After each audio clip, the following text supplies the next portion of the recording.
Rappin with ReefBum is sponsored by Marine Depot.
Hey, what's up, everybody, and welcome back to another episode of Rappin with ReefBum. I'm your host, Keith Berkelhamer, and today I have the pleasure of welcoming Scott Fellman. Hey, Scott.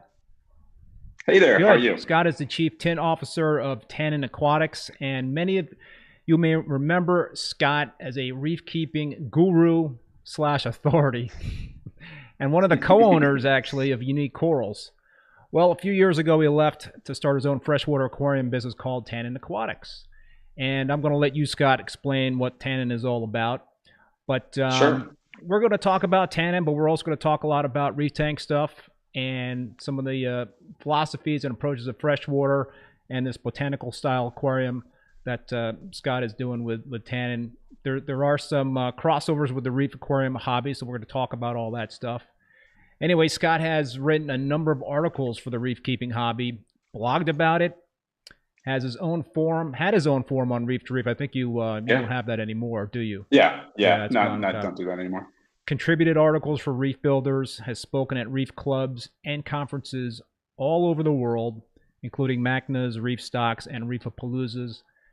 This guy, Scott here, has done it all and is an expert and has a wealth of information on a number of topics. So I encourage you folks that are tuning in to ask questions in the chat. But yeah, Scott, welcome to the show, God. Thank you so much for being a part of this.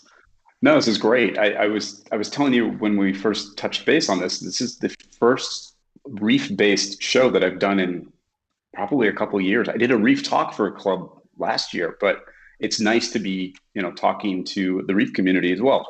That's what's so fun, is the crossover stuff is so cool. Yeah, no, I'm looking forward to getting into that conversation. Folks, thanks for tuning in. I see John Reef of Vermont. Welcome back there, John. TFP is tuning in. Blue Reef, Algae Warriors back. Macy's Daddy, thanks for tuning in again. Producer Reef, the Herm 14, some recognizable folks out there. But before we start chatting with Scott, I just want to thank the show's sponsor, Marine Depot. I really, really appreciate their support, for being a supporter of the show. Please think of them when you're shopping for your reef keeping dry goods. And I also appreciate the support from you folks, the viewers out there. So please spread the word about the show. Obviously, the more thumbs up we get, the more people will find it and watch it. So All right, now let's get on to the show here, Scott. Let's do it. And all right. And what I always like to do in terms of the start of the show with new guests that I have on is to kind of ask them how they got into the aquarium hobby. Sure. So I know you've got a great story. How did you get to this point here, Scott? I literally had my first fish tank probably before I could read. I think my dad bred fancy guppies when I was a little kid. He gave me his culls. I didn't know they were his culled fish, but he gave me the ones that weren't good enough for his breeding program. I had my first fish tank, actual aquarium, when I was about 4.5, 5 years old. It was a 5-gallon metal frame aquarium. Always had bowls in my room, different kind of fish. And it was ordained that I become a fish geek from an early age. And so from there, just kept all kinds of community fish. Had my first saltwater tank when I was around 10 years old. It was a 10-gallon tank. I had a sea bay anemone and a sea bay clown and a blue Fiji damsel. And somehow they made it with my undergravel filter and power heads. And then I got my first reef tank, like right around the time when they first came out in the George Smith era, 1985, 86. Wow. When, that article on the wet dry filter was like all the rage, and I actually got one and had my primitive reef tank, and then metal halide lights. They had that. I think the biggest wattage light you can get them was like a 70 watt single ended bulb. It was like a 5,000 K, really ugly yellow, but it was metal halide, and and just went on from there. And then I got into more advanced reef keeping, and around early 2000s, I got online and I hooked up with Bob Fenner, who was like my mentor in this. And he had this site called Wet Web Media. And he said, you really should be answering questions. You really love this stuff. It's fun.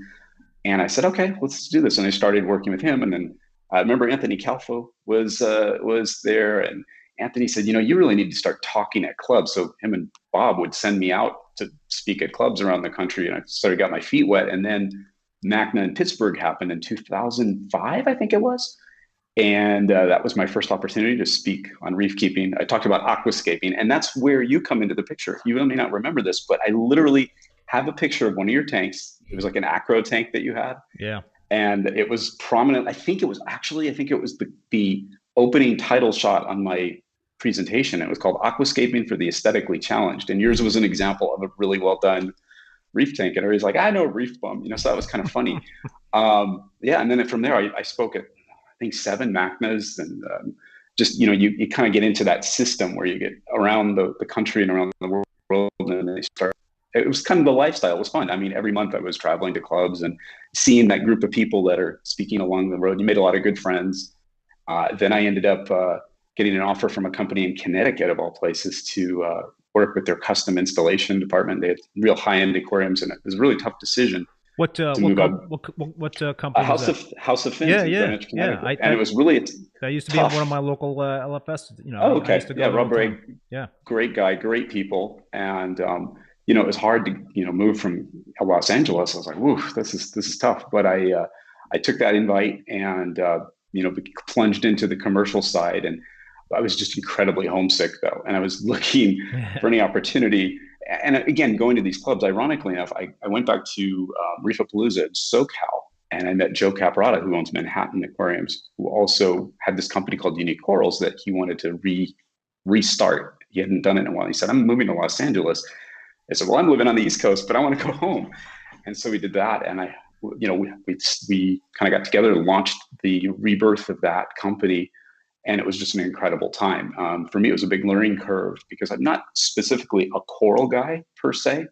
So there was a lot to learn, especially about the propagation side. But, it came relatively easily, and we built a big facility, had a good following, and, became one of the top, if I say so myself, I think we were one of the top 2 or 3, major reef coral propagators out there. And they're still a fantastic company.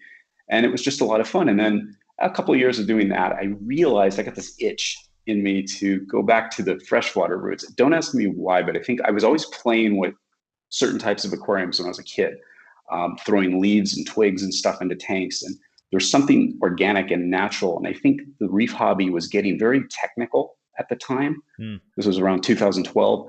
It was getting very gadget driven and collector driven. And that was just, I felt that was not my I mean, I love that, but it wasn't my like passion. And I wanted to build something. I thought, no one is ever playing with this stuff, these twigs and these Blackwater aquariums. And there's just, it's like, it reminded me of the reef hobby in 1986. And I said, maybe I can start a company around this. And so I started importing materials and built a website. And the next thing you know, we've developed into this incredible niche company that sells, natural aquascaping materials for people interested in what we call botanical style aquariums. And I pulled a lot of that reef mindset with me. So that's where I'm at today.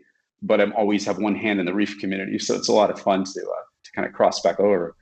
So with the botanical style aquarium, where did you kind of get the vision for that? I mean, was that something that people had been doing, or was that kind of like your own idea that you just wanted to blow out some more? A little of both. I mean, it started really just looking at nature and looking at some of these tropical freshwater habitats and realizing that the natural world, as expressed in the freshwater aquarium hobby, is this sterile, pristine place with no algae, the water's crystal clear, plants are perfectly manicured. And that's not the way nature really is. One of the things I love about the reef hobby is that once you get your tank established, you sure you can keep it super clean, but you're embracing all that biodiversity on live rock. And I was a big sand bed lover. We'll talk about that later. But I realized in the freshwater hobby, there was an aesthetic first mindset, and I'm more of a function first mindset. And that's directly attributable to my reef keeping experience and looking at things holistically. And I thought, there's a way to utilize natural materials to influence the water chemistry, the biotia, the fungal growths, biofilms, all the things that people don't think about in freshwater.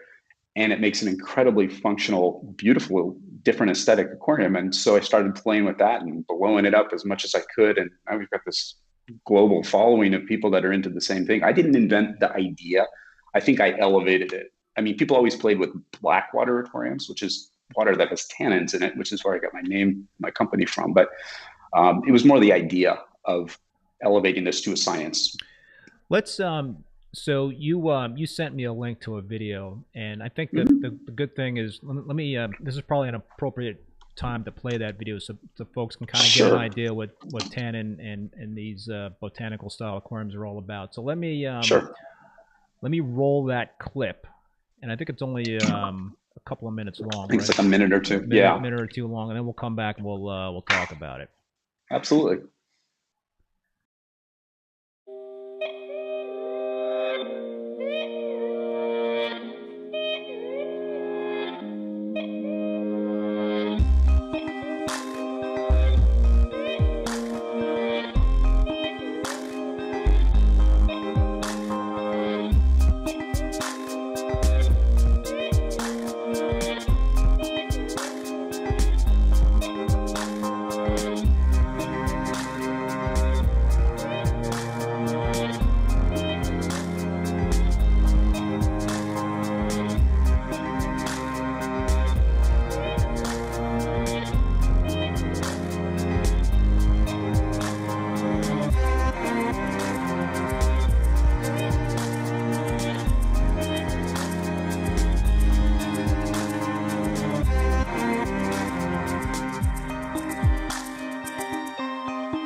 That's gorgeous stuff, and I never really, was aware of that category of aquarium until we started communicating, Scott. Yeah.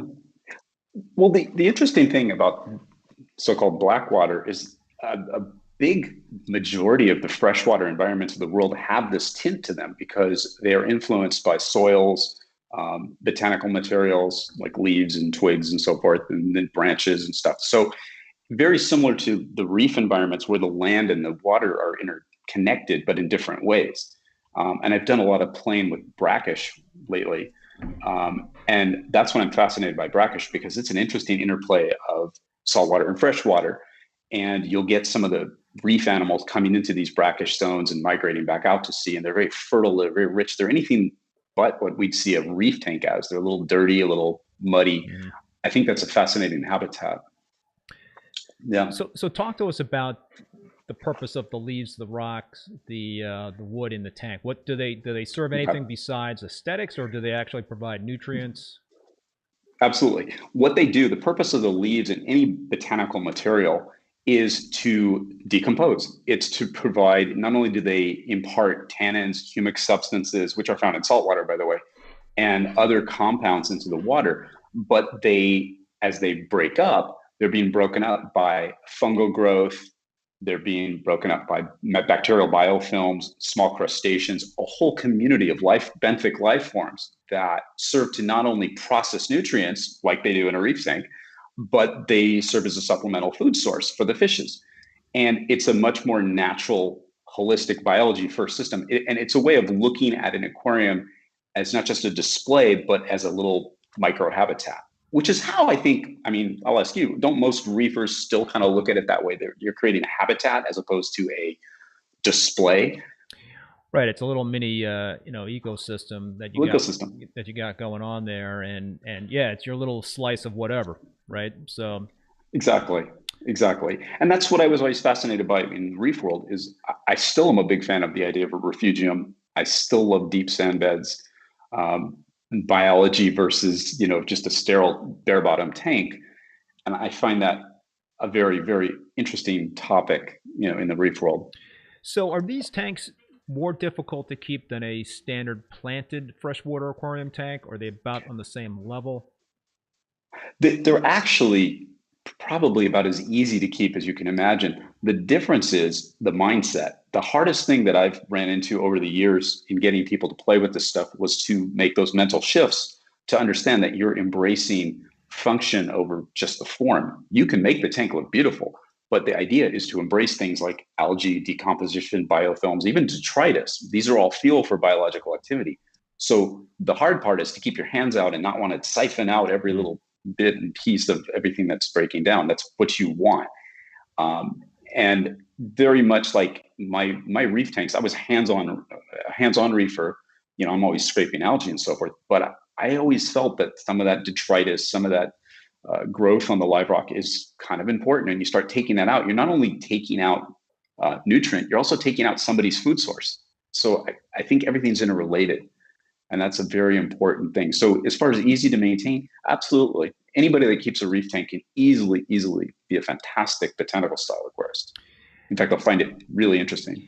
Now, you said in terms of keeping the hands, out of the tank and whatnot is a good thing for a botanical style aquarium. And I find that also to be true for my reef tanks. I feel like it's good to be hands-on, but to a certain point, I do try to not stick my hands in the tank for any little reason, to rearrange this or rearrange that. I think one, you've got the oils from the skin that can get into the tank and cause issues. But do you see parallels there as well in terms of botanical style and reef keeping? I mean, I don't know if that's your style in terms of reef keeping, but I've always kind of try to be a hands-off kind of guy and let nature take its course. Well, I that's how I am as a reef keeper. I am sort of a hands-off guy. I believe very strongly in protein skimming. I believe in feeding, and I believe in scraping algae. Obviously, want to be able to see the fish and the coral, but I'm not a big one for making every single piece of detritus go away. Every bit of decomposing matter has to come out. I mean, I'm assuming you may have dove on a reef before. You see there anything but pristine places. And in terms of a reef mindset, again, reefers tend to embrace the whole picture. Freshwater guys tend to specialize in the thing that they're into, the type of fish, and the aquarium is sort of an afterthought. So I'm kind of melding the two skills together right now.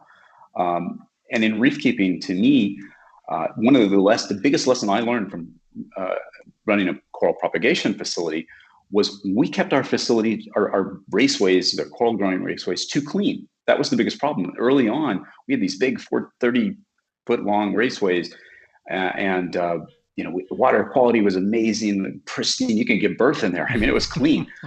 But the problem was our corals looked kind of pallid, and they were just kind of there.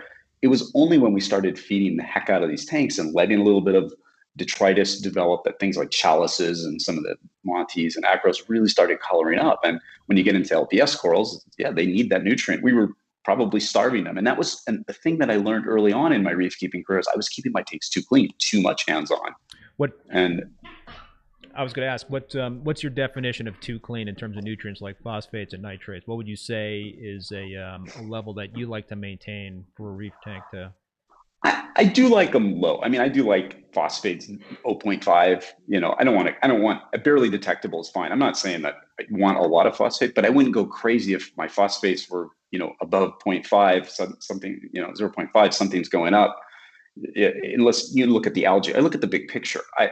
That's one of the things that I always found unusual is a lot of reefers are hung up on numbers. And I'm sure you've had other guests talk about this. It's just people get caught up in looking at the, you know, my algae, my nitrate is this, my phosphate is this. I'd like to just look at the tank. Does the tank look beautiful? I've seen plenty of beautiful tanks that you just say, well, chemically, the guy doesn't even know what's going on, but it looks great. And I've seen plenty of tanks where the guys monitor every single aspect of the tank and it looks horrible. Yeah. So it's an art as much as it's a science. But I think being too clean, and that's what I always had against, but I never liked about bare bottom tanks is they tended to be too clean for my taste, and look, just something wasn't looking right there. But you know, I get it. Yeah, I just started a new 225 gallon Peninsula tank, and for my whole reef keeping, you know, life, I've always had sand, and this is the first time I've ever had a bare bottom. So the tank is about 6 months old, and it's definitely different. It's aesthetically, it's different. It's a different look. You know, I felt like I needed to do it because it's a Peninsula style tank. It's 6 foot long. I felt like I wanted to have all the recirculating pumps at the one end of that tank, right? And I just felt like cranking all that flow at one end of the tank, The sand was not going to be able to hold it. So we'll see, but so far so good. I've got a few starter frags in there that seem to be doing just fine. Yeah, I mean, there's nothing wrong to me. There's nothing wrong with bare bottom, and I've had bare bottom tanks myself. My biggest concern was, I think we got obsessively clean. Do you remember? Again, this was like in the early 2000s. There was an obsession with what they called cooking live rock. Remember, people would take the live rock. They'd say, "Oh, it's a phosphate source," so they put it in a trash barrel for like a month, kill everything on it essentially, and then put back this ghost white stuff. And you know, they put where it really got to me is people were putting that starboard material on the bottom of the tank. Remember that? Like for no reason. Like what was the point for that? And then I remember one day going on one of these forums and somebody got black starboard and everybody went crazy. And I thought, this is the lowest point in the reef hobby. People are celebrating a colored cutting board on the bottom of somebody's tank as some kind of an aesthetic breakthrough. And I realized we've gone off the deep end here. And then suddenly people started putting sand back in their tank and, you know, sanity returned. But it was getting a little crazy there for a while. I think people always realized these are living systems. And if you treat them like a microcosm, they'll reward you with really healthy animals. Yeah, you know, it's interesting because I've had different folks on the show with different opinions in terms of what constitutes like sufficient nutrient levels for a healthy SPS tank. You know, I've had some folks be like, you know, it's 5 to 10 in terms of nitrate, and phosphate 0.05 to 0.1 is good. And then, you know, I've had some guests that have nitrate levels that are close to natural seawater levels, like 0.02 or something, or 0.03, and have kick-ass tanks. So it's exactly, it just depends on the system, I guess. Yeah, I think we get a little too obsessed about numbers, and it's good and bad. I mean, it's great to have information about your tanks. And I remember we at Unique, we were the first to introduce the ICP OES tests with Triton. And we went out to Germany and visited Ishan, the founder of Triton, and really amazing to bring that level of analysis to saltwater, to the hobby. The thing that was scary though is now we have hobbyists talking about, oh, I have this level of molybdenum, I have this level. Some of these elements we're not exactly certain what they do, and I think people are tending to obsess over things. I think it's great to have this information, and we're learning. And I think that level of awareness is super important. But I think in the freshwater hobby, you see the same thing. People tend to get caught up on procedure and numbers. The thing that I found in the freshwater world that's different than the saltwater world is a lot of people are set in their ways because this hobby has been around for 100+ years, the freshwater side. And there's ways of doing things and they've worked. But somebody has to come along now every once in a while, and I hope I was one of those guys to come along and push the button a little bit and say, wait a second, just because it's been done that way doesn't mean it's the best way. Right. It's one way to do it. And I've made it a big point early on that what I do is not for everybody. Not everybody's going to like that look. Everybody's going to like the idea of ceding some of the control of their tank to nature. Much like in the reef keeping world, a lot of guys will never give up their controllers. They want to be able to monitor ORP. They want to know everything that's going on and be able to control every aspect of their tank. And that's great. Other guys are very natural, hands-off kind of guys. Like compare like a Julian, who is just a brilliant natural aquarist. Right. He can look at a tank and know what's going on. Or Mike Paletta, kind of those kind of guys. Sanjay, same thing. Sanjay plays with gadgets, but he also is he's not constantly tweaking every little thing. I have buddies here in LA that they have constant disasters because they're always tweaking this or that, and this went wrong. And, you know, my top-off system went crazy. I've had multiple friends who've destroyed their aquariums with bad auto top-off systems. I mean, gadgetry is good, but sometimes we get a little too obsessed with that. Yeah, when Jake Adams was on the show, he famously said, "I am the controller," meaning that he does not lean on automation from a controller. And he's right. I agree. You know, he did what he called it his residency at Indian Corals for a while. He spent about 6 months in our facility tweaking and playing. And I learned so much from Jake's a good friend. I learned so much from him about that mindset. Now, here's a guy though that his idea was take a coral, put it in just a bare tank, and just give it the environment it needs and nothing else. And he taught me how to do that, and I did that, and it's kind of fun. He called it eco reef or something like that. But he was very anti-biology for a while, and now it seems like in recent discussions and things I've seen, he's sort of leaning back towards that more of like feeder tank, a little bit of life, a little bit of diversity. I think, you know, someone that understands coral as well as he does gets it. A lot of people really are starting to learn about the animals, which is so interesting to see. It's not just collecting things. Now they're learning about how these animals grow. I love that. You know, he mentioned something, and I'm curious about your opinion on this in terms of when he likes to start a reef tank. You know, when we were chatting, he said that he doesn't like to start it with the fish more so. He likes to start it with the corals and more so with like SPS and just you know, get things kind of going with that, and then then LPS and then fish. What are your thoughts in terms of starting a tank like that? I absolutely agree with Jake, believe it or not, and not necessarily because I saw him do that. It's something I arrived at on my own, but his work validates that. He's 100% right. I think that the important thing is to get the biotia in there. That's why I'm really happy to see that a lot of people are playing with more of this cultivated live rock, and it's become a more important thing than ever. Because I think it's important to get biodiversity going. One of my favorite things was, the places you can get live sand and little benthic animals, like it was Indo-Pacific Sea Farms, I think, in Hawaii. I used to get stuff from them all the time because I loved the fact that they were selling coralline starters and little worms and things like that. And that kind of thing is so important. I think we're starting to swing back to that. Get some life in your tank first, let it establish, then add the fish. I agree. You're starting an ecosystem. Think of it that way. That's what we do in the botanical style aquarium. It's get the leaves in there, get decomposition going, get some, stock it with microorganisms maybe, and then add the fish. So there's a lot of things you can do. At what point would you say start adding SPS to a new reef tank? Let's say you've got your parameters squared away. I'm assuming that you need to have some consistency in terms of calcium, alkalinity, magnesium, and you got to have your all key parameters kind of like in order. How old of a tank does that tank need to be before you can kind of comfortably start putting some SPS in it? My feeling is this: if you're, and because of my love of feeding, if you're willing to embrace feeding early on, I think personally, as soon as the tank has stabilized from you've got the calcium locked in, magnesium levels, that kind of stuff, no nitrite and ammonia, obviously, after it's cycled. But I think you can start it early on if you're going to feed, because again, they're not animals that are swimming around. You could target feed all those animals. You could feed them at night. You can pump food into that system. If your chemical environment is on point, I don't see why you can't get those in there early on. And that's a good thing because you could start them growing, get them settled. I think getting some of the delicate animals in early is actually not such a crazy idea. Once you've got the parameters adjusted so they're not swinging wildly, I don't see what the problem is with getting those animals in there. I think my one hesitation would be, an ugly phase, right? With reef tanks, you always have the ugly phase of a reef Algae. tank, the algae and what have you. Yeah. How is there any way to avoid that, or do you kind of like wait until after the ugly phase before you start adding corals?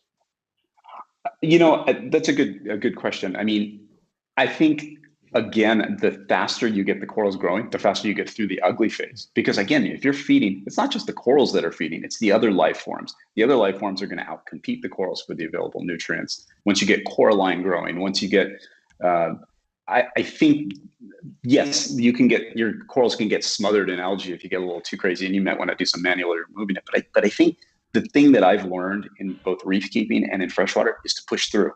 I really believe that. I think too many hobbyists, I know that's the big point where a lot of hobbyists, we used to get questions like this all the time on Bob Fenner's site about algae, and more people leave the hobby. Bob used to always say that more people leave the hobby because of algae than any other problem. But I think the problem is, I think people, they tend to give up too soon. They think, oh, this is never going to get better. It might take months for your tank to find itself. But if we constantly are scrubbing things out, adding algae removers, changing massive quantities of water, getting off our game, all that's happening is it's like a big reset. It's like Groundhog Day all over again. It's just, you're resetting the clock. I think when you look at what the cause is, I have poor quality source water. I need to, change my RODI membranes, or I'm feeding too much of this stuff, or I'm dosing. Like, I had a lot of people would come to me when at the corals, with the corals, they would say, I'm dosing this or that. They would use part of somebody's system. No. And probiotics or, and like, well, why are you using part of this system and not all of it? If you're going to try something, don't do it. It's not like making a soup. You're not adding a little of this, a little of that. So take one methodology and stick with it. My favorite methodology is nature. Nature finds a way. It goes through some ugly phases, but if you ride it out, it'll almost always correct itself. I think the big problem comes when we try to intervene. Scott, I really do. When you say feed the tank in terms of the corals, what do you like to feed in terms of coral food? Cyclopes is one of my favorites. I love that. Any of the planktons feeds that are out there, I think, are great. There's some really interesting stuff out there now. I'm a little rusty on some of these things because I haven't directly worked with them, but I've seen a lot of interesting artificial feeds, a lot of neat live feeds. I've always believed in the diversity. I'm not just a one kind of food thing. I believe in a little of everything: live copepods, plankton, cyclops, that kind of stuff. Just a variety of things. I think that's really important because you have a variety of mouths, and you have tons of mouths. Not everybody's mouth is visible. Some of those organisms living in the rock need different types of food. I think it's really important to do that. What about amino acids? Yeah, you know what? I agree. Aminos are important, and that's something Jake taught me when we were at Unique. He started using it was Julian Sprung's product, Acro Power. Yeah. And there was a few other amino supplements we played with. They worked very, very well. We got incredible colors out of the corals. But again, I think you have to be consistent. I think, and Greg Carroll, I see Greg in the feed. Greg used to he has a term, SPS, stability promotes success. And that's a mantra that Greg was probably laughing right now because I never forgot that. I use that all the time in my mind. Stability above almost everything else. If you're going to do something, be consistent. Get things stable. Use the same food, the same whatever. Sure, you can try some new things, but stability, I think, is really important. Doing the same thing over and over again because it works. Yeah. What do you think in terms of parameters would be the most important thing to keep stable? As far as chemical parameters to keep stable, or just parameters in general? Like just environmental? Well, like if you had to pick, I always, I'm going to kind of, I'll let you answer the question, but between calcium, alkalinity, magnesium, right, pH, temperature, right, what would you say in terms of stability is the most important thing? Well, without question, I'd say calcium and alkalinity in a stony coral tank. Obviously that's important. But I think the other parameter, well, that's a parameter wise, but the other environmental factor that's important, flow. I think water flow is so important. And thank God there's some amazing products out there now, really good pumps, the DC pumps and all kinds of interesting flow systems and wave makers and stuff like that. I think flow is really important, but parameter wise, again, I'm going to default back to Greg's thing. Stability promotes success. Whatever parameters you're playing with, specific gravity, use it. The other thing I'm a big fan of is like with salt. I have a salt brand that I like. I use it. I don't switch up. I don't go to the store. Oh, this is on sale. I'm going to buy that. I wait. I stock up. I buy the same salt mix. I believe there's consistency that's really important. As you know, there's subtle differences in every single formulation. And when you're doing those changes, what does that do? It creates a stress for those animals. So anytime you're varying too many things, I think we get too caught up on the specific thing and not caught up on the big picture, which is keep consistent. What are your thoughts in terms of the importance of pH? You know, there's been a lot of, you know, folks talking about how important pH is. I had Chris Meckley on from ACI Aquaculture, and he's like, chase the pH, don't chase the alkalinity, chase the pH. What, how important do you think pH is in terms of having success with an SPS dominant reef tank? It's a great question. I agree with him. I think he's correct in asserting that pH is important. The thing that I've always tried to do is smooth out the day. I'm sure most of course do this now. Smooth out the day-night fluctuation. You know, light the sump at night with macroalgae. Since there's so many macroalgae reactors, I have a feeling that pH isn't going to become as big a problem for people as maybe it has been. But I agree with him. I think pH is important. I think nutrient export is really important too. Consistently taking water, you know, doing water exchanges. The old-fashioned, humble water exchange is still one of the best things you can do. And it's still, of course, to this day, still hate doing them for whatever reason. We all hate them, but we know we have to do them, and not when we feel like it. I've always believed in small water exchanges, maybe once or even twice a week. I'd rather do 2 5% water changes a week than 1 25% water change once a month. Just consistency. Again. Yeah, I religiously do a 10% water change every week. That's kind of like been. That's awesome. Been kind of like. It's my favorite. Kind of like my routine. And when I do the water changes, I don't do an automatic water change. I don't trust those automatic water change gizmos. Don't either. Thank you, Chris C, for that super chat. Really appreciate that. They scare me. So, and you said a buddy of yours had a tank crash because of one of those things. So I don't. I've had 2 people that did. I had one guy that flooded his entire house because of an automatic water changer when he was out of town. It caused literally like $100,000 in damage. Yikes. Yeah. So yeah, I don't trust stuff like that. Automation's good, but water change, come on, siphon hose, low tech. Right, and you can't. I mean, I always, you mentioned the importance of maybe leaving a little detritus in the tank. I do like to siphon the detritus out of my sump and wherever I can find it in the bare bottom. Sure, I've been doing it, but you're not going to get it all. So there's going to still be some detritus around, but you can't do that with an automatic water change. You're not going to be able to get the detritus out of there. Right, and detritus too, I think it's a bad rap. I mean, I know in freshwater it does. Detritus, when you think about it, what is it? It's essentially the end product of biological filtration. A lot of it's probably inert. There's a difference. We've been schooled since we were, early in the fish hobby that you don't want stuff accumulating in your tank. Well, detritus is one thing, but I think what the big point is, don't let fish poop and uneaten food accumulate, because it's indicative of another problem or something that you're not doing right. Detritus in and of itself is not the bad guy. A lot of, again, your chalices, a lot of corals will use that for food.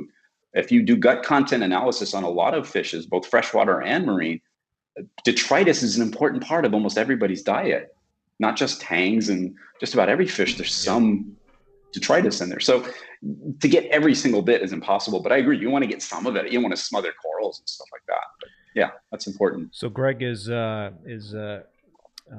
urging folks to hit that like button. If you guys are digging this stream, hit that like button. We've only got 12 likes there right now, and more people will find it, do their recommendations. So hit the like button if you haven't hit it already. So Scott, there's a couple of things we've kind of touched on briefly, but I want to dig a little bit deeper into. So during that video that you showed, we watched from Tannin, in terms of the scape, the aquascaping, some really cool stuff in terms of what can be done with the wood and the leaves and the stone and what have you. But so there's been kind of a transition the last, I don't know how many, like 10 or 15 years in terms of the reef keeping hobby, where, back when I first got into it years and years ago, it was the rule of thumb was 2 pounds of live rock for every gallon of water. And things have changed a lot.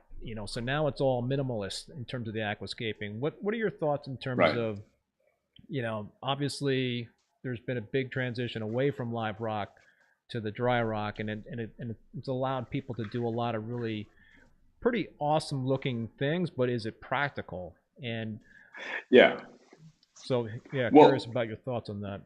I mean, I agree. It was always about 2 pounds per gallon. And the problem is, early in the reef hobby, how did you get 100 pounds of rock into a 50-gallon tank? You made a big old Yeah, wall, brick and wall. that was a real problem.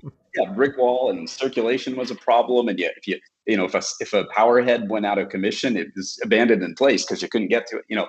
So much wall. But I think now it's not so much a recipe of X pounds per gallon. I think we're looking at things more holistically in the reef hobby as well. The minimal thing, look, it's an aesthetic thing. I get it. People want to do what looks cool and feels cool because in the end of the day, you want to enjoy the tank.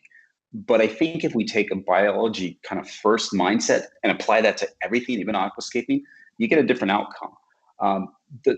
It's important to use enough live rock to provide extra foraging for your fish, to provide space for the corals that you want to keep, and to create breakups in water flow patterns. I think that's important. Again, aesthetics first versus function. I probably lean towards function, or what I call functional aesthetics, which is a blending of it. The function comes first, and it just happens to look cool. I know people do all kinds of cool things with the dry rock now, which is great. And I love that there's all those dry rock because it's ecologically sound. And, you can make it live pretty easily. Right. The Marco rock and all that stuff's great. I just believe that giving that surface area for biological activity is so important. And I have found over the years, and maybe you're the same, tanks that tend to have a little more rock, in my opinion, seem to be a little more forgiving, a little more stable, because there's more biology. You're not just dependent on the equipment and the gear. I mean, it's very easy to polish your water to the point of it being essentially, dead, right, with all the gear that we have now. But I think sand is going to come back into more vogue also over time. I mean, you're starting to see a lot of sand beds anyway, but I think the importance of sand beds is important. I think the importance of some of these mud, like miracle mud and mineral mud and marine biosediment, I think those are still haven't been appreciated yet by enough aquarists. Even though those products have been out for 15, 20 years, there's more to it. The organisms that live in the mud. So I think looking at it as the big picture, that's really important. Yeah, you mentioned mud, and I was looking through some of the articles you've written and blog posts, and I think in one of them you said that mud was, and I'm quoting here, was one of those odd tangents that hit right around the early 2000s, refugium crazy, and sort of faded quickly into the background. But you think that mud potentially could be making Absolutely. a comeback? I think it can, and the reason I feel it can make a comeback is because I think you start seeing the problems, quote unquote, that people are having. If you go on the forums, like I know you do, and I see the problem, and so many of these things could be mitigated by consistency and biological stability. And I think one of the things that creates biological stability is a lot of life in the tank. And mud fosters a lot of organisms. And I think that what happened is there was a big exodus of sand beds and all that stuff in the early 2000s. And so mud, all that stuff went out the window. I mean, isn't it funny that only in about the last 7 or 8 years that now we're back into cultivating macroalgae? Now every company makes a macroalgae reactor. When people were doing that in refugiums for years, but it sort of got the cold shoulder. Now that we have a piece of gear that puts all the algae in one little container, everybody's all into it. It's another piece of gear I can add to the system. But the reality is the benefit has been the same as it was when we were doing it in refugiums. So, and what is it? It's biological diversity. It's nutrient export because you're growing caulerpa or you're growing chaetomorpha or whatever. So yeah, I think all that's coming full circle. I think people are looking for something a little more, I don't know the word I want to use, organic. That sounds kind of dumb, but organic, there's an organic experience. They just feel it. So I think mud will be back. Folks, just want to remind you that feel free to ask Scott questions or put your comments in the chat. So Scott, if you wanted to set up mud in your reef tank, how would you go about doing that? Is that something that you would have a separate little compartment in your sump for? Personally, what I would do, I would actually set up a system designed I integrate it into the display. I would either mix it with, aragonite or another substrate. I would really look at the way, a lot of us say, oh, I'm setting up a tank that's like a lagoon. Well, if you've been to a lagoon, You see what the currents are like. You see how the life forms are there. You see that there is mud from tidal influxes, and look at how a lagoon really functions. Lagoons do accumulate mud. They do accumulate broken bits of rubble. So creating a mud zone or a mud bottom, even look in Indonesia where they have the muck bottoms and there's incredible animals that live there. You would adjust the types of corals you're keeping. You know, you'd be keeping more LPS, more elegance, more fungia, those kind of corals that are more commonly found in that type of environment, as opposed to trying to incorporate it into a high energy SPS reef. That's a recipe for a lot of stuff blowing in the water. But I think it's about dedicating yourself to a different aquarium altogether. So it's that multiple tank syndrome thing, but I think that's how I would play with it. Sure, you could put in a refugium, but I would rather do a display around it. I think that's more interesting. So kind of connect that sort of mud-based tank to the display. What would you have to do in terms of maintaining a the mud in the system? Don't touch it. Don't touch it, really. Really, I wouldn't touch it. I really, I mean, unless you're getting an accumulation of biofilm or something that's so gross that you just don't want to look at it. The reality is, it's a functional component of the ecosystem. As long as your water chemistry is stable, and the parameters are fine, and you're not seeing crazy ammonia spikes, or the nitrate is not through the roof, and the corals look good, there's very little you would need to do. You wouldn't want to disturb it. There's a lot of biological processes that go there, and that's again, and that's a question I think for your audience is: do a lot of people, when they siphon their tanks, are they going into the sand bed? I know that's always been kind of a no-no with me. Is maybe the top layer if you want to get some algae or whatever off, but you're disturbing the very processes that run the system, and I think that's something we have to think about too. So mud's the same way. Interesting. And for a botanical style aquarium, what are you doing in terms of the substrate?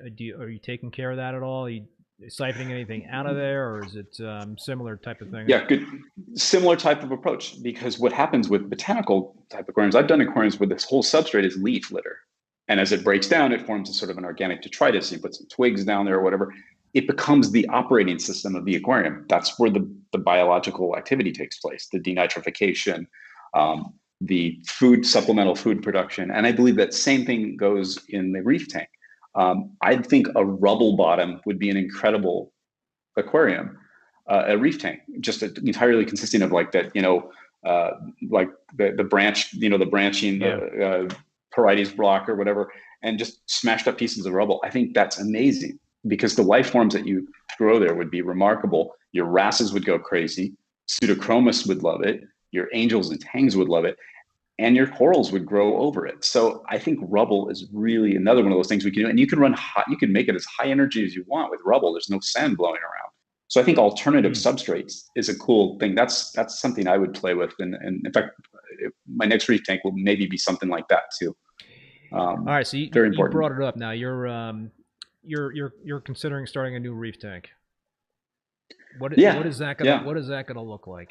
What do you think? It's gonna look okay. I think it's gonna look like one of two things. It's either gonna be mangroves, actually a mangrove kind of estuary type setup with elegance and maybe Goniopora, Stylosinella, interesting kind of little corals like that. Or it would be literally a rubble bottom, like we talked, maybe 6 inches of rubble. Or the other idea would just be just sand, one little thing of rock, and a colony of like Pasillipora, pink Pasillipora, just one coral, a monospecific kind of setup, cool. Something just different. I know that's hard to do because everybody loves to go with a lot of corals. I think it could be done. I think it would be striking. I've yet to see, other than Xenia, somebody do a real monospecific reef tank or a coral tank. And I remember when I was in the South Pacific, I was in Bora Bora and in French Polynesia, and I remember walking out onto the reef, a couple hundred yards out in the lagoon there, and it would just be sand, and all of a sudden you'd see this rock and a massive Parides or whatever the coral was, and tons of fish. The longer you sat there, the more fish would come in and out of this thing. But it was like a desert, and then this one coral. Like, this is really cool. I just never got around to doing that in an aquarium. I think that'd be fun. What are your thoughts in terms of lighting these days? There's just been such a focus on LEDs and people still have a lot of success with T5s. I've been using metal halides for pretty much my whole reef keeping career, but I have switched over to LEDs for my new tank. What are your thoughts in terms of lighting on a reef tank? I agree with you. I love T5. I think it's just something even about the color on T5 that's beautiful. But LED is way more efficient. I love the new LED lights that are out.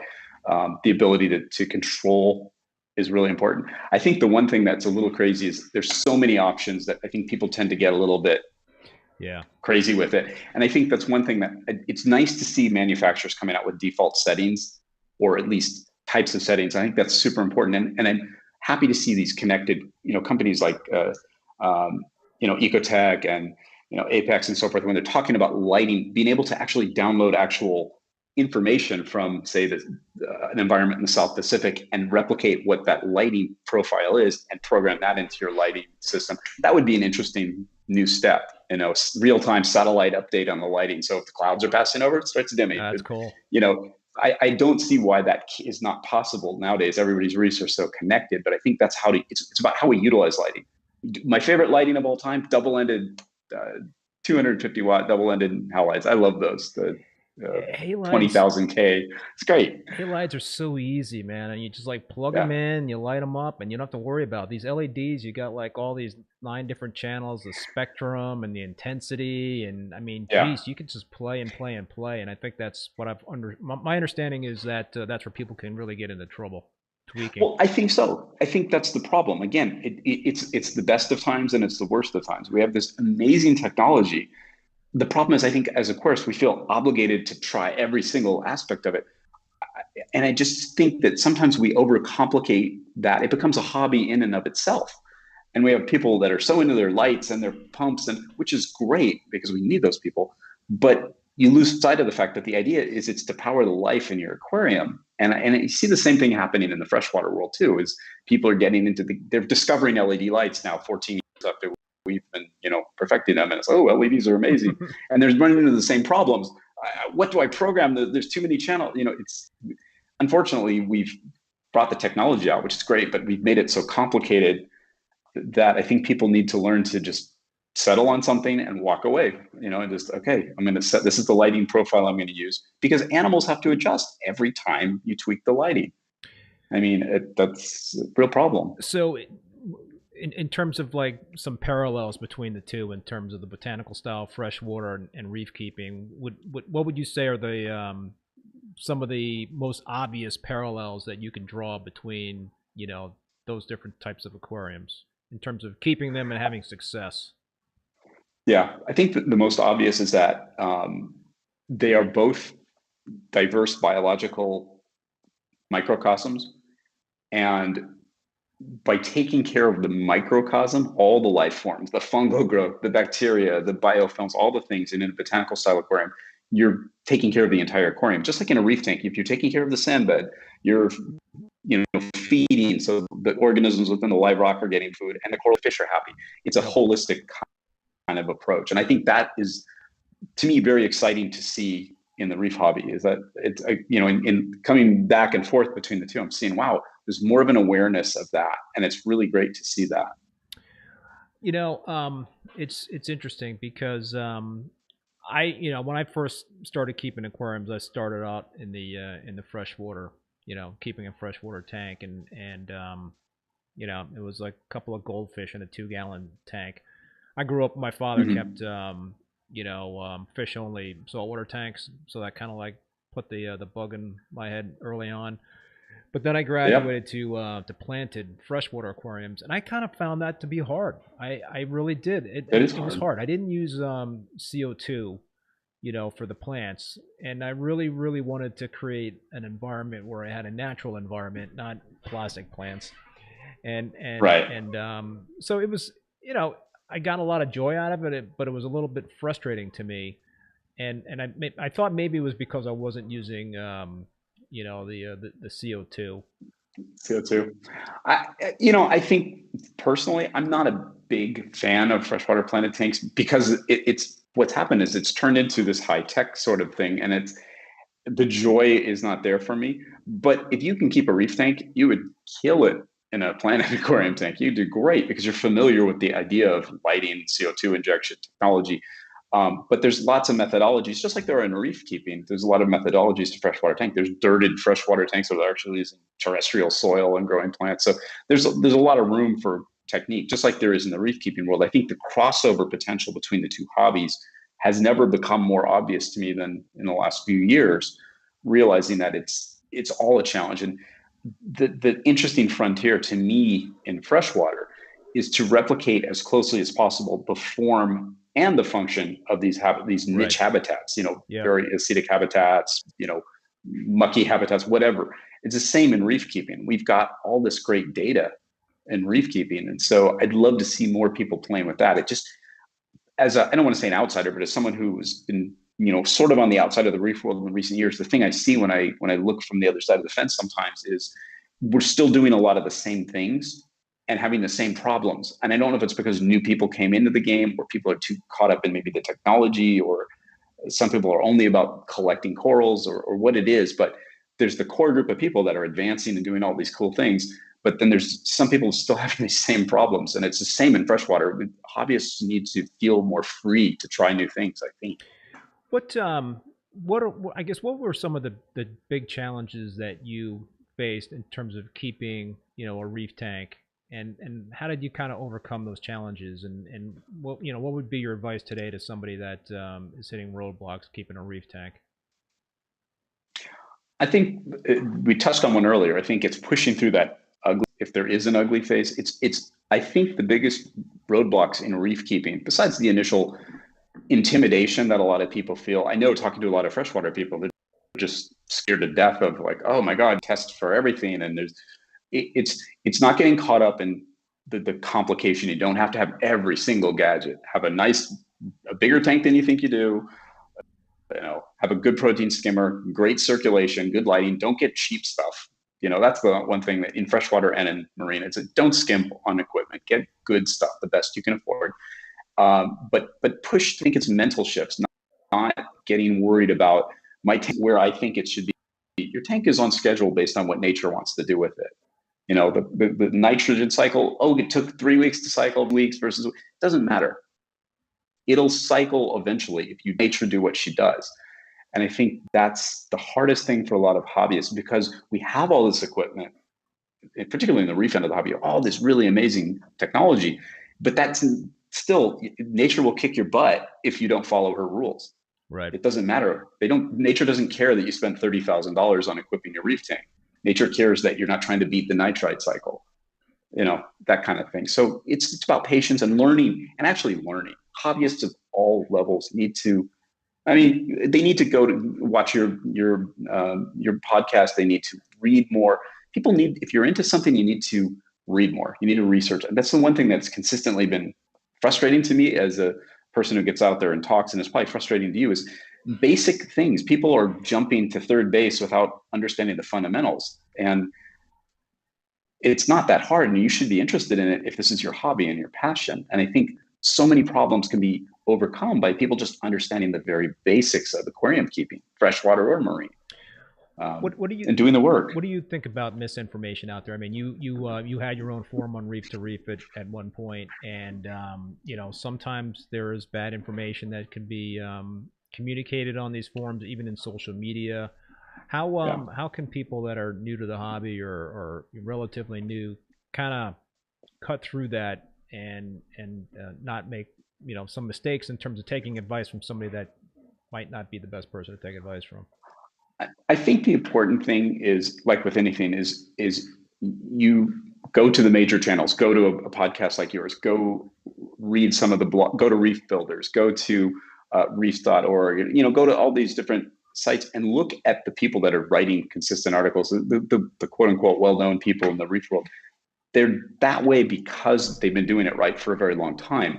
I listen to everybody's advice with a grain of salt, but I would look at people's work, their body of work.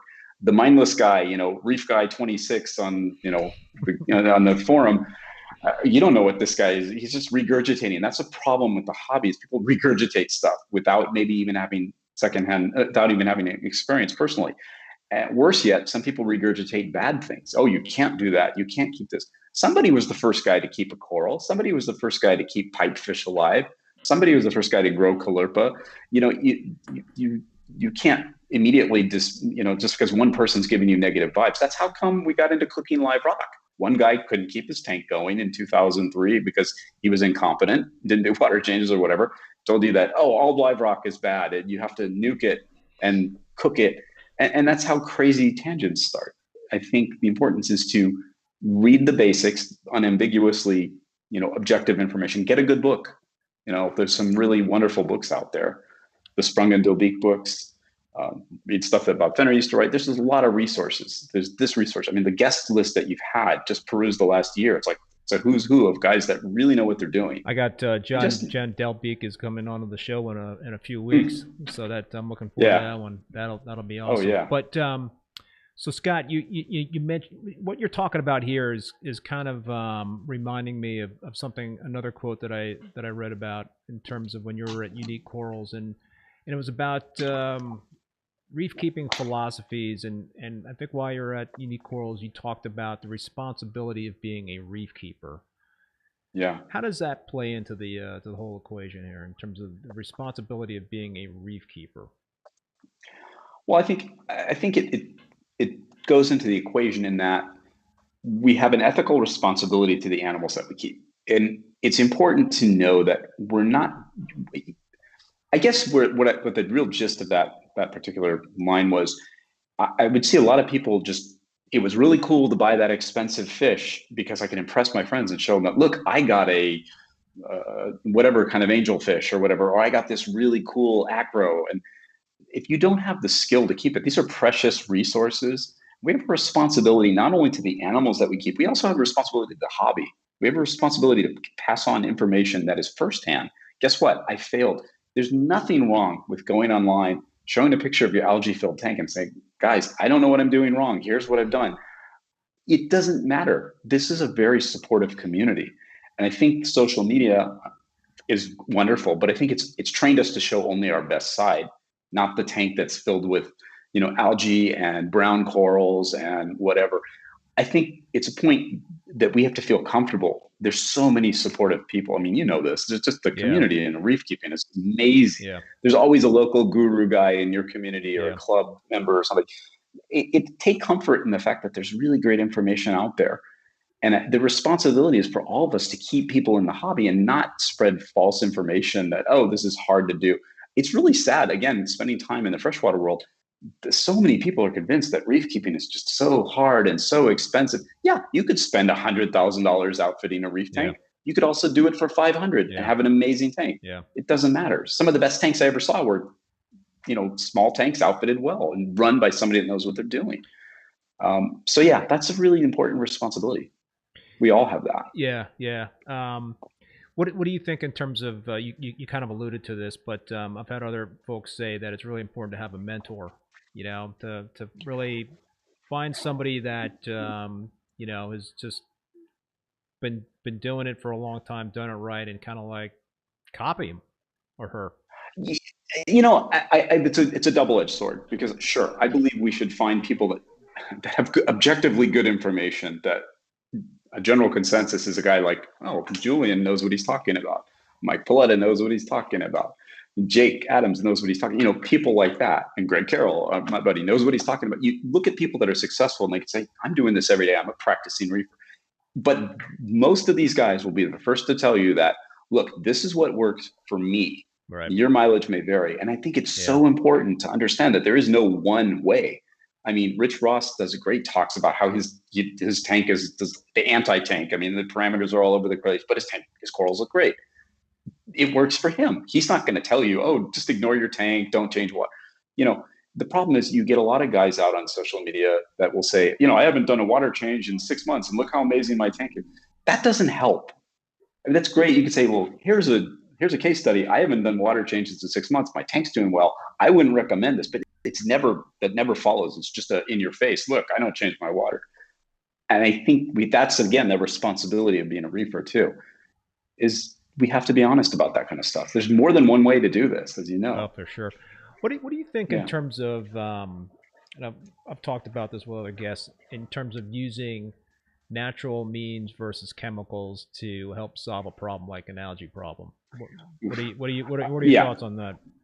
I'm very opinionated about that because I believe most algae problems, as you know, have their basis in one or two things: excessive nutrient, excessive light, medium, and constant replenishment. The problem is when you start using, algicides, those are indiscriminate, right? Isn't zooxanthellae is an algae. So these are not coral safe. They're toxins. And when you start adjusting parameters rather than look at the root problem, hey, I'm using low quality source water. I'm using, crappy, salt mix. So I'm not doing water changes enough. I don't have enough circulation.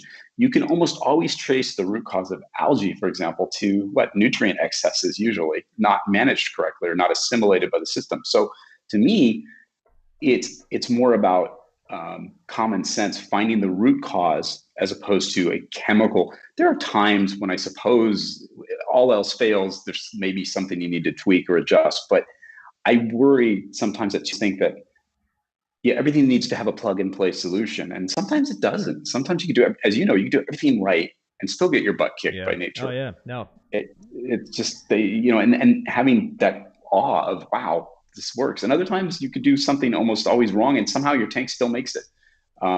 There's no one way to do it. But I think I tend to not lean on chemicals as much. I believe that there are some things you should be adding, sure, because they benefit. But what is it? Old saying, John Tulloch. Remember John Tulloch? He said, tweak, then test. Or test and tweak, excuse me. That's like such a great mindset. If you're going to add something, you should be able to test for it. Don't add it just because whoever they are, say to do it. So yeah. Oh, somebody said, would you believe in a situation that would not constitute changing water regularly? Can you manage nutrients and trace elements so that water changes aren't necessary? I personally don't believe that. Now, I know, like, for example, the Triton method is very interesting because I advocate to some extent not doing a whole lot of water changes to correct things. What it is a deconstructed water change, because what they're doing is they're tracking everything that's all the chemical constituents in the water and doing an adjustment. I mean, one of the things a water exchange does, obviously, is it resets the chemical parameters. If you have other nutrient export mechanisms in place, I guess theoretically it could be run that way. Now, I've seen the tanks of the guys at Triton and they're amazing. Would I run a reef tank like that? Personally, it's outside of my scope of interest to follow that kind of stuff. It's just too much for me. I'd rather just do a water change. But can you go without a water change? I personally just don't think that's a good idea. I think that the problem is it's one thing to manage the chemical components of the water. It's another thing about organics have to go somewhere. You can't have perfect nutrient export. You can't have this much in and exactly that much out by just somehow balancing the tank.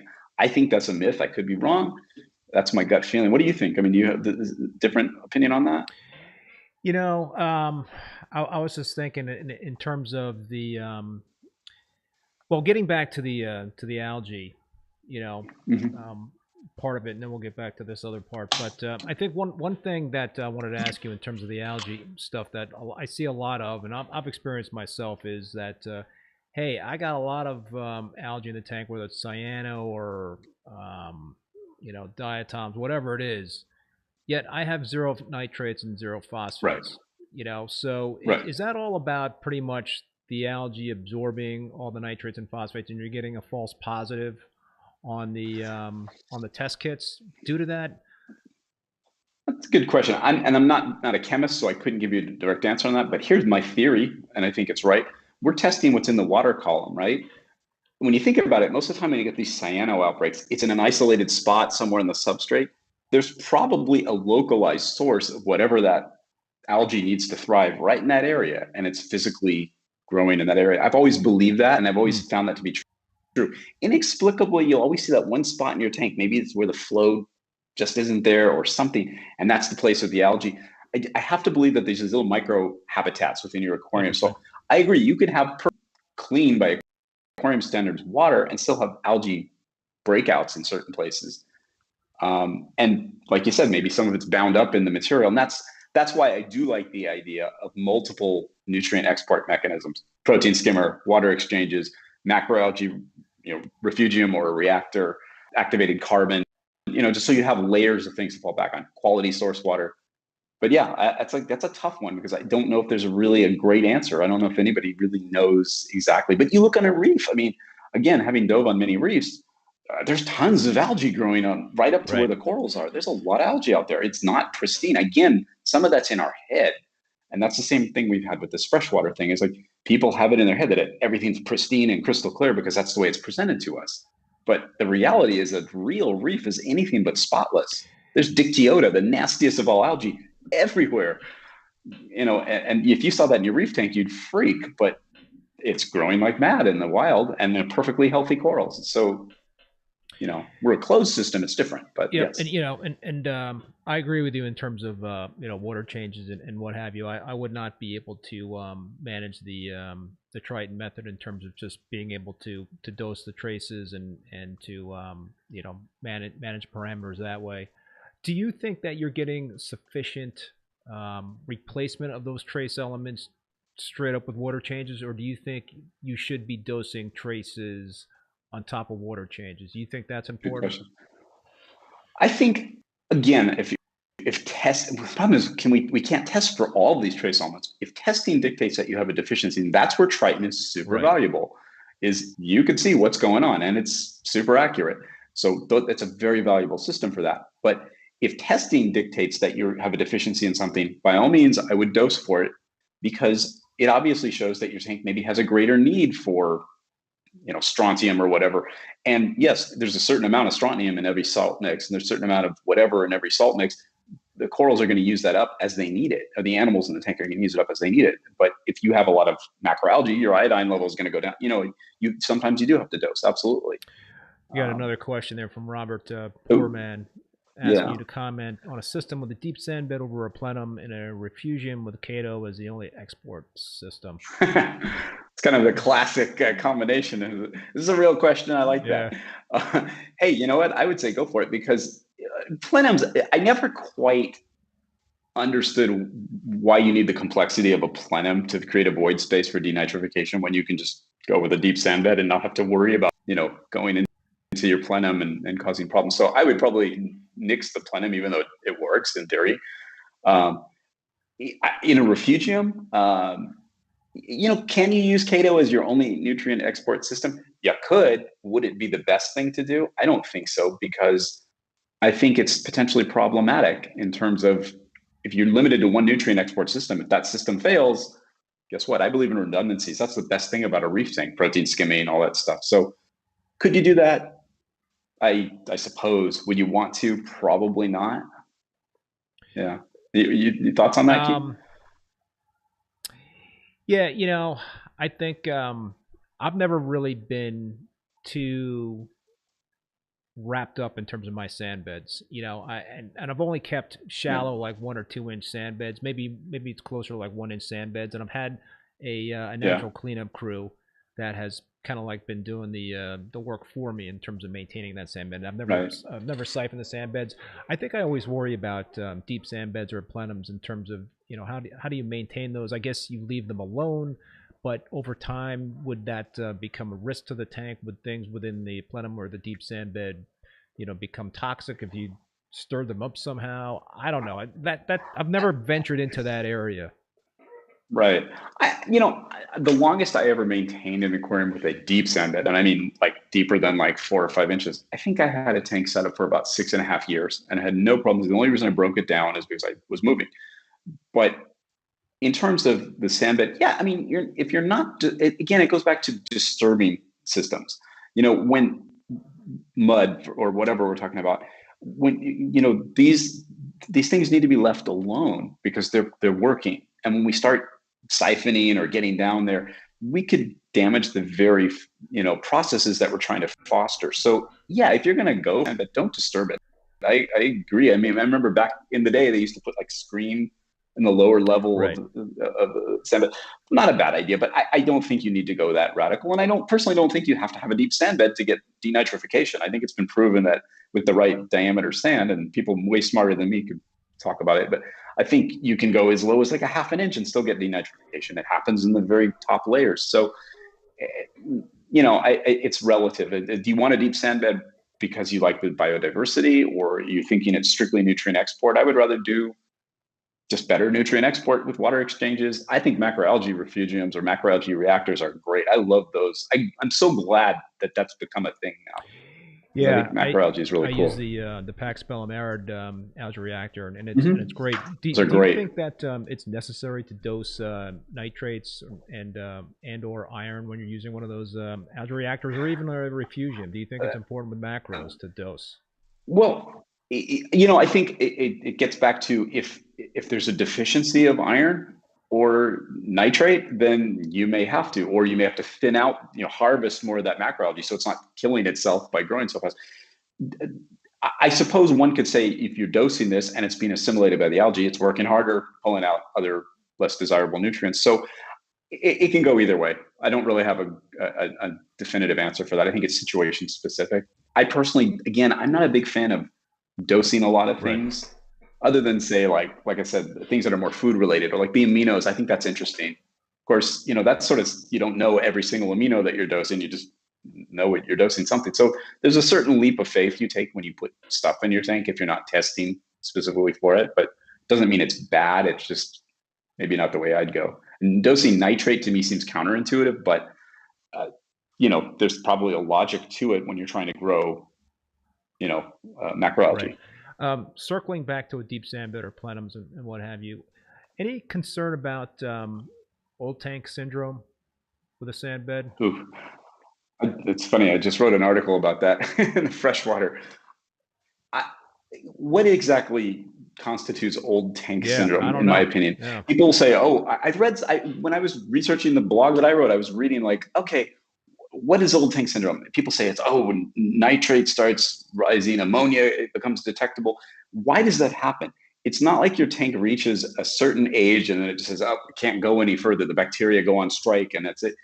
It's because you've neglected to do something. It's care. I hate to sound like a jerk about it, but we have to be consistent. Again, I quote Greg, that stability promotes success. Do the same thing over and over and over again. You shouldn't have a problem if it tank's 13 years old or if it's 5 years. That guy on Reef Central, remember Bomber, I think was his name? Yeah. The guy in Brooklyn, he has a tank that's been like 30 something years old. How do you do that? Because he a lot of patience, but I don't know how the tank physically is holding together. But the point is, you can maintain an aquarium indefinitely if you approach it like it's a living, breathing ecosystem, like a garden. I mean, I know at some point in a garden you have to turn it over and get new soil in there, but it's the same with a reef system. As long as you're replenishing nutrient that the animals need to survive, there's no reason why you can't keep it going indefinitely. I just don't believe in this senescence thing where it suddenly deteriorates beyond, the ability to recover. I just don't buy that. I really don't. Nature always has an answer. Rivers and oceans have been around for billions of years. They don't just stop unless there's an outside influence. So yeah. Robert Poorman, thank you so much, man, for the for that super chat. The comment is ReefBum rocks, but it's really it's all about the guests on this show that make this show rock. So I wanna thank Scott and everybody for making this an awesome dialogue. Thank you. And Greg, yeah, please everybody thumbs up on the stream there if you're digging what you're watching and listening to right here. Geez, Scott, so I don't want to keep you too much longer. It's a pleasure. Yeah, listen, I just want to thank you for taking the time out. I know you're a very busy guy. Just seeing a comment right here that we got to get everybody to see here. Who made the Greg, cross and Lars equals lazy ass reefer syndrome. Oh, okay, that's what that. Yeah. Yep. Let me ask you. Let me circle back to unique corals and folks. If you have any other questions, throw them in the chat. But and this is probably a question that you've already touched on. But at unique corals, obviously you mentioned you guys did some really cool things and created a very interesting business model that is still an awesome. Still doing great things. Yeah, Joe's doing fantastic. Yeah. If you had to say, give 3 things for the keys to success at unique corals that can translate to a reef keeper today, what would you say those 3 things would be? That could translate to a hobbyist. I think it would be learn be humble enough to learn from, I don't want to say mistakes, but to learn, be open-minded to new ideas. Feed your corals, because food is so important. Don't be obsessed with hyper cleanliness, and embrace circulation, embrace gyre flow or other types of flow. Those are three really important, I think that's four actually, but those are some really important things. Flow, food, don't be over ridiculously clean, and be humble. I think those are important. And I think Joe would probably tell you the same thing today. And I think Vic at Worldwide, or any of those guys, would say the same thing. There's always something to learn. No one knows everything. I mean, the thing I always love about like going to MACNAs is you'll meet somebody, you'll have an idea in your head of doing something, and at the bar you'll meet somebody that they were doing that 2 years ago. Yeah, somebody's always doing something that you're thinking of. This hobby has ideas in it, and we can't get too rigid in our thinking. And that's the beauty, is there's always somebody trying something. And don't necessarily attack somebody because they're trying something new and seemingly unorthodox or against the grain. I think it's important to be, I don't want to say rebellious for the sake of rebellious, but it's important to be open-minded to new ideas. And I'm glad that the reef hobby does that. I'm very proud of the reef community because they are embracing new ideas.